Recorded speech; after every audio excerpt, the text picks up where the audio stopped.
Do you struggle with confidence?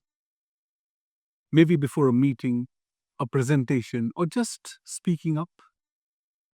I know that feeling. Confidence isn't something you magically have, it's something you build. And here's a quick way to start. It's called the power pose. It's from Harvard Research as well.